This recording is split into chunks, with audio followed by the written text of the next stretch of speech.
Hello my fellow gusts of wind, I am Swoosho, welcome back to the channel. Before this video starts, I just want to thank you guys for the absolute huge support over the year. It's insane. 3 days ago, something happened to me which I thought I would never be able to achieve. My channel has reached 1,000 subscribers and I am so grateful.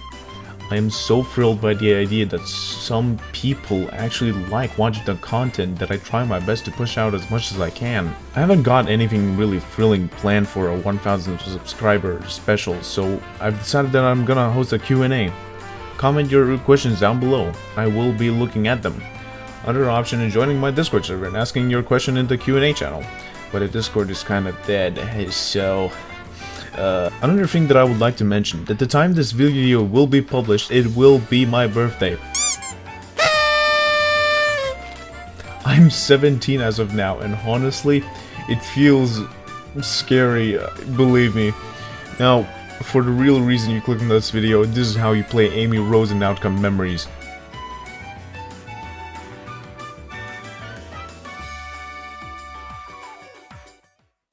Oh my god, it's cold in my room. It's so cold.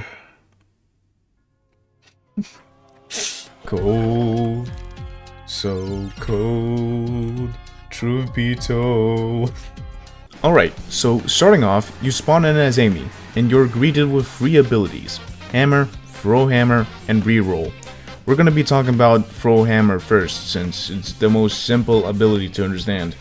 I mean, it's pretty straightforward. It's an ability that allows you to throw your hammer in the direction you're looking at. When you hit the designated keybind, you're basically turning off the safety switch of a gun. Here's something important to note. Do not hit the keybind a second time unless you want to cancel the ability. To actually throw your hammer, you have to left click on your mouse. Congratulations, you now know the basics of throw hammer.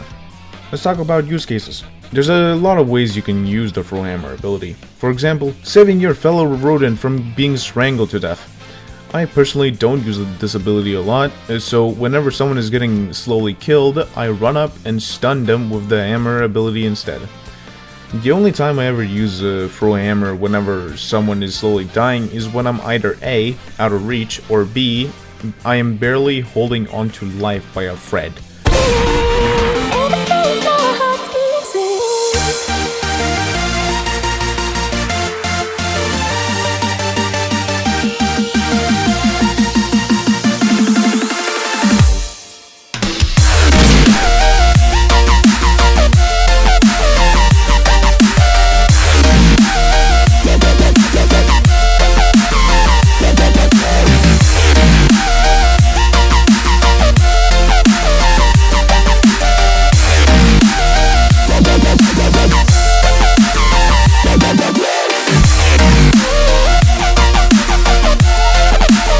Now, for the tricky part, Rage Mode. Whenever the Executioner uses their Rage Mode, they will gain a significant amount of speed and deal 50 damage instead of 42, and has little to no stun time period. This will be the best time to do a reroll and hopefully get a deck of cards that has the Fool in it, so you can run away faster. More on that later. You can use your Throw Hammer ability on the Executioner to stun them, and hopefully they will be a little surprised and won't react fast enough to gain more distance. If the Executioner expects this, well, either stop for your teammates to help their damsel in distress, or break the Executioner's ankles. Now, a thing that I noticed while using the Throw Hammer ability on the Executioner while they are charging, your Throw Hammer ability is most likely doomed to fail. Either that, or I just suck at the game, which brings us to the Hammer ability. A thing that I would like to note is that you should not ever throw your hammer without using this ability unless you know you'll get your hammer back without any consequences afterwards. When you use this ability, you have 2 seconds to attack the killer. There are 2 main ways to use this ability. Either walk into the killer and stun them, or you can use your hammer mid-air to safely stun the killer without getting hit. Just keep in mind that you have to be very precise to hit the jump attack variant of the hammer ability. And the easiest way to do this is by jumping in place and using the ability, and only running away when you hit the Executioner. This should work most of the time. However, you can also use the jump attack to possibly outmaneuver the Executioner, which you gain value by not filling the Executioner's short temper passive. Let's talk more about the Executioner's passive ability. The more you stun the Executioner, the more their short temper meter fills up. At full capacity, the Executioner can activate Rage Mode. This is why you should only use your stuns at very critical moments for when you need it at most. Yes, that means you can't just blindly run at the Executioner and stun them. So avoid stunning the Executioner by either running away or hiding. Here's another critical thing that I would like to mention. Depending on your ping, Throw Hammer can either be really helpful or be the most useless ability you can have. If your ping is above 250, pray to the heavens above that your Throw Hammer ability will work. And finally, our last ability, Reroll. On the bottom left of your screen, you will see two cards that give you passive buffs and debuffs. These are called tarot cards. There are 6 tarot cards in total, starting off with the World. All survivors and the Executioner are highlighted to you at all times. This tarot card goes well with the Sun if you want to support your team instead of being the most aggressive rodent the Executioner has seen. The sad part is that your speed is decreased by 2. The Fool. This card increases Amy's speed by 1.5. But it also makes the Sun ability only last 2 seconds instead of the norm being 3 seconds. This is one of the cards you're gonna want to get whenever the Executioner is either targeting you or is in Rage Mode. Strength.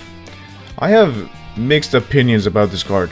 Your stun gets increased by 2 seconds, totaling 5 seconds, but in return, you take 10% more damage and get a speed reduction of 3. The Emperor. This is the main card you will want to get, having no debuffs. With this card, you get 0.5 more speed and 15% damage resistance. The Sun. Amy can now heal herself and those around her all the way up to 75 HP, healing 1 HP every 2 seconds. Metal Sonic does not get affected by this ability, just like Cream's heal.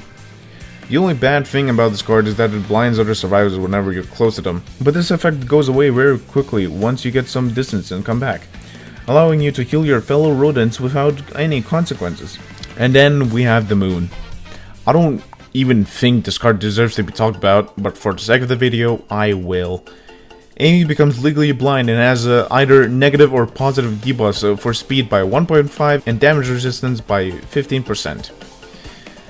And that's all you need to know about Amy Rose and Outcome Memories.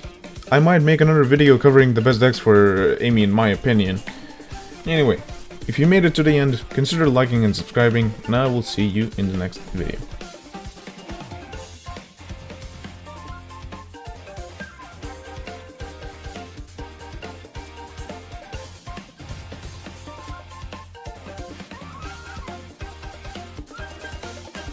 Well, I actually got a pretty nice combo, except the fact that I'm blinding you guys. Vanilla. I'm Cream's mother right here.